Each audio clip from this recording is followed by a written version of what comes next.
જમ્મુ અને કાશ્મીરમાં તાજેતરના વરસાદના કારણે પહેલગામ અને બાલતાલ બંને રૂટ પર આજથી અમરનાથ યાત્રા સ્થગિત કરવામાં આવી છે.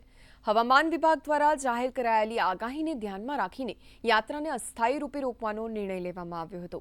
ગઈકાલે જમ્મુના ભગવતીનગર બેઝ કેમ્પથી યાત્રાળુઓનો કોઈ નવો જથ્થો રવાના કરવામાં આવ્યો ન હતો.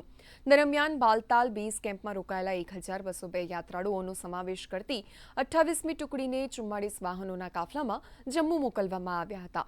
ગઈકાલે 3336 યાત્રાળુઓએ અમરનાથ ગુફા મંદિરમાં દર્શન કર્યા.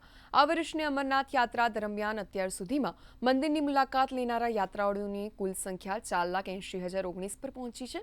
57 દિવસની અમરનાથ યાત્રા 3 જુલાઈના રોજ પહેલગામમાં પરંપરાગત ચંદનવાની રૂટ અને ગાંદરબલમાં બાલતાલ રૂટ દ્વારા એકસાથે શરૂ થઈ હતી. યાત્રા 28 ઓગસ્ટના રોજ પરંપરાગત છડી મુબારક સમારોહ સાથે સમાપ્ત થવાની છે.